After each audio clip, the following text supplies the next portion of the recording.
Hello, good morning class. हम पढ़ रहे थे आपकी आरोह पुस्तक का जो गद्य भाग है उसका सेकंड चैप्टर बाजार दर्शन।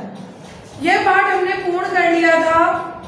अब हम आपकी आरोह की पुस्तक का जो पाठ है, लेसन 3 आपके नहीं आ रहा और टॉपिक वाइज मैं आपको करवाती जा रही हूँ। उसमें अब आपके अगला पाठ है कैमरे में बंद अपाहिज, जिसके लेखक है कवि है रघुवीर सहाय। तो बेटा इस चैप्टर के बारे में आपको मैं बता दूं कि रघुवीर सहाय की जो ये कविता है, रघुवीर सहाय जिनका जन्म 1929 को यूपी में हुआ, इन्होंने अपनी इस कविता में मानव की संवेदन शून्यता, संवेदनहीनता का परिचय दिया है। इस कविता में ये जो इनकी कविता है ये ली गई है लोग भूल गए काव्य संग्रह से। लोग भूल गए इस काव्य संग्रह से कविता ली गई है।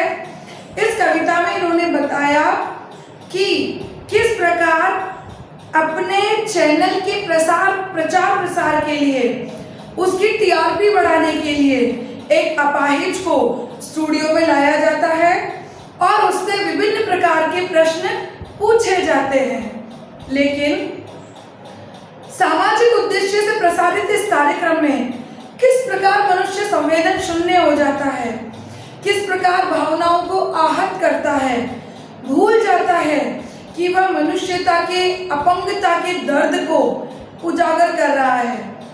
बेटा यह जो कविता है खड़ी बोली हिंदी में है और बड़ी ही सामान्य शब्दावली का इसमें प्रयोग हुआ है। मैं पंक्तियां पढ़ना प्रारंभ करती हूँ, आप इसका अर्थ ग्रहण करेंगे।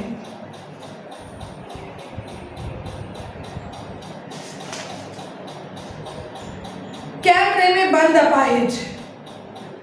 हम दूरदर्शन पर बोलेंगे, हम समर्थ शक्तिमान, हम एक दुर्बल को लाएंगे एक बंद कमरे में।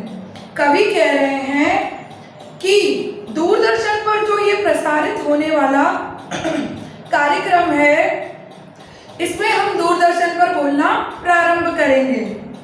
हम समर्थ शक्तिमान, यानी हम मीडिया जो कि चौथा स्तंभ कहा जाता है, लोकतंत्र का चौथा स्तंभ, इनकी बेबाकी पर, इनके विचार प्रदर्शन पर दुनिया के सामने कई मुद्दे उठकर आते हैं, कई समस्याओं के समाधान होते हैं।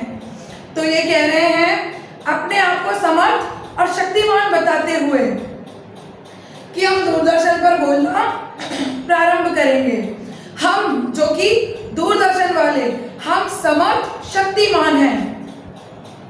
हम एक दुर्बल को लाएंगे, एक दुर्बल को स्टूडियो में लाया जाएगा एक बंद कमरे में। वह स्टूडियो जो कि एक बंद कमरे में बना होता है। उससे पूछेंगे, जब उससे प्रश्न पूछना आरंभ करेंगे तो उससे प्रश्न पूछेंगे, तो आप क्या अपाहिज हैं? तो आप क्यों अपाहिज हैं? मतलब प्रश्नों की श्रृंखला जब प्रारंभ होगी तो उससे इस प्रकार का प्रश्न पूछा जाएगा, तो आप क्या अपाहिज हैं? आप क्यों अपाहिज हैं? अर्थात किस प्रकार हुए, क्या ये जन्मजात है, किसी बीमारी के कारण है, किसी दुर्घटना के कारण है, आदि आदि। आपका अपाहिजपन तो दुख देता होगा, आपकी ये जो विकलांगता है आपको दुख देती होगी। देता है, कैमरा दिखाओ इसे बड़ा बड़ा। ब्रैकेट में ये जो लाइंस लिखी जा रही हैं, ये पिछली जो पंक्तियां हैं उन पर और प्रभाव डालती हैं।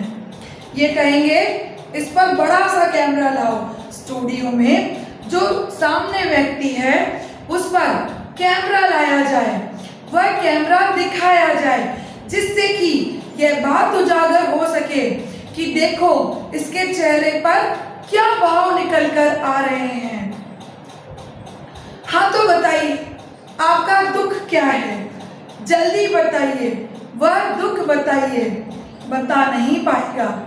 बार बार उस व्यक्ति पर दबाव डाला जाएगा कि वह अपनी विकलांगता का कारण सभी के सामने रखे, सभी से साझा करे, लेकिन वह इतना भाव विभोर हो जाएगा कि वह इसका कारण बता नहीं पाएगा। सोचिए, बताइए, आपको अपाहिज होकर कैसा लगता है? कैसा यानी कैसा लगता है?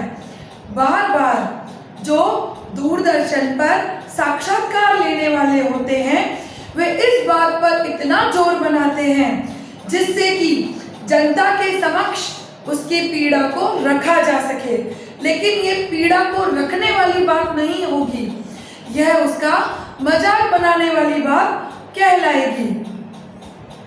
हम खुद इशारे से बताएंगे कि क्या ऐसा, फिर कोष्टक में पंक्तियां रखी गई जिससे कि बात में प्रभाव आ जाए। जब वह अपनी बात बता नहीं पाएगा कि आपको विकलांग होकर कैसा लगता है, हम उसे बताना चाहेंगे कि आपको कैसा लगता होगा विकलांग होकर। सोचिए, बताइए, थोड़ी कोशिश करिए।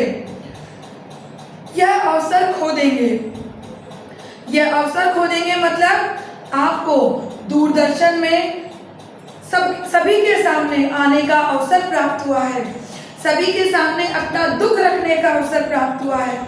तो यदि आप भावनाओं से, चेहरे से, अपने हाव भाव से यदि नहीं बता पाएंगे तो यह अवसर आप खो देंगे जो आपकी पीड़ा सुनने के लिए जनता बैठी है। लेकिन बेटा, कई बार आपने इस प्रकार के कार्यक्रम टीवी पर देखे होंगे कि जैसे उत्तराखंड की त्रासदी हुई तो सामने जो इंटरव्यू ले रहा है उसके बिल्कुल आंखों के समक्ष कैमरा ले जाया जाएगा, उसके चेहरे पर वो जो भाव होंगे उन्हें बड़ा करीब से दिखाया जाएगा, उसकी आंखों में जो आंसू छलकने वाला होगा उसे बड़े करीब से दिखाया जाएगा। तो इस प्रकार के कार्य यह करते हैं। आप जानते हैं कि कार्यक्रम को रोचक बनाने के वास्ते हम पूछ कर उसको रुला देंगे। इंतजार करते हैं आप भी उसके रो पड़ने का। करते हैं, यह प्रश्न पूछा नहीं जाएगा। यहाँ कवि के कहने का मतलब है कि यह प्रश्न उससे पूछा नहीं जाएगा, लेकिन प्रश्न पूछ कर उसको इतना व्याकुल, इतना बेचैन कर दिया जाएगा कि उसके चेहरे के भाव स्पष्ट रूप से उसके चेहरे पर दिखाई देने लगेंगे। फिर हम पर्दे पर दिखलाएंगे फूली हुई आंख की एक बड़ी तस्वीर। बिल्कुल कैमरा उसके चेहरे पर ले जाया जाएगा और जो चेहरे पर भाव आने वाले होंगे, उसकी भंगिमाएं बदलने लगेगी, वो आपको उस कैमरे में कैप्चर करके, कैद करके दिखाई जाएगी। उसकी आंखों में आंसू आने के पहले जो हाल होगा वो आपको बड़े करीब से दिखाया जाएगा और उसके होंठों पर एक कसमसाहट भी, उसके चेहरे की, उसके होंठों की जो कसमसाहट होगी, कश्मकश की स्थिति होगी, वो भी बड़े करीब से दिखाई जाएगी। आशा है आप उसे अपंगता की पीड़ा मानेंगे।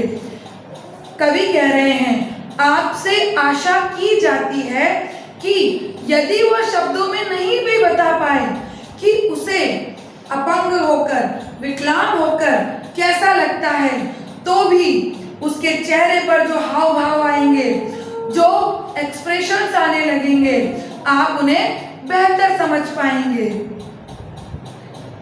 अब जो साक्षात्कार लेने वाला है वो उससे कहेगा, विकलांग व्यक्ति से कहेगा, एक और कोशिश, दर्शक धीरज रखिए, देखिए हम दोनों एक संग रुलाने हैं। अब ये कह रहे हैं कि दर्शकों, हमारा ये कार्यक्रम देखते समय बहुत धैर्य बनाकर रखो। क्यों धैर्य बनाकर रखो? कि प्रश्न पूछ कर हम उस व्यक्ति को रुला देंगे और उसके साथ साथ हम दर्शकों को भी रुला देंगे। और उससे हमारा कार्यक्रम सफल हो जाएगा। क्योंकि दूरदर्शन पर ये जो कार्यक्रम बनाया गया है यह सामाजिक उद्देश्य से बनाया गया है। लेकिन बेटा सामाजिक उद्देश्यों की पूर्ति कम और स्वार्थ पूर्ति ज्यादा होने लगती है। मानव की संवेदनाओं से, भावनाओं से खेला जाने लगता है। आप और वह दोनों, कैमरा बस करो, नहीं हुआ रहने दो, पर्दे पर वक्त की कीमत है, अब मुस्कुराएंगे हम। आपको ध्यान होगा बेटा, जब भी आप कार्यक्रम देखते हैं टीवी पर, वो हमसे कहते हैं, सामने मुखातिब होकर प्रश्न पूछ रहे होते हैं, उसके बाद भी जब अपने उसमें कामयाब वो नहीं होते हैं, उसे रुला नहीं पाते हैं, तो पर्दे पर वक्त की कीमत है। आपको ध्यान है, निर्धारित अवधि के लिए कार्यक्रम प्रस्तुत किए जाते हैं तो वो हमारी तरफ मुखातिब होकर कहते हैं कि दर्शकों आप देख रहे थे रोचक कार्यक्रम। इस प्रकार वो अपने कार्यक्रम की रूपरेखा आपके सामने रखते हैं। आप देख रहे थे सामाजिक उद्देश्य से युक्त कार्यक्रम, बस थोड़ी ही कसर रह गई। धन्यवाद। देखो बेटा, इसमें वो कहना चाह रहे हैं कि बहुत कोशिश करने पर भी जब वह उस विकलांगता की पीड़ा को उजागर नहीं कर पाते, जब वो दर्शक और जिसका साक्षात्कार लिया जा रहा है, जब वह दोनों नहीं रोते, तो पर्दे पर तो वक्त की कीमत है। जिस उद्देश्य से कार्यक्रम बनाया गया था वो यदि सफल होता है या नहीं होता है, ये लोग मानवीय भावनाओं से खेलने से नहीं चूकते। तो लास्ट में ये कहते हैं, आप देख रहे थे सामाजिक उद्देश्य से युक्त कार्यक्रम, लेकिन क्या ये सामाजिक उद्देश्य से युक्त कार्यक्रम था? क्या ये उसकी अपंगता की पीड़ा से खेलना, उसकी भावनाओं से खेलना, क्या ये सामाजिक उद्देश्य था? तो बेटा आपको इस चैप्टर का ट्रांसलेशन करना है, क्वेश्चन आंसर्स आपकी कॉपी में करने हैं। जो चीज़ आपको समझ में नहीं आए आप वो ग्रुप में शेयर करेंगे। इसके बाद हम गद्य का अगला चैप्टर पढ़ेंगे, उसके लिए मिलेंगे नेक्स्ट क्लास में। तब तक के लिए धन्यवाद।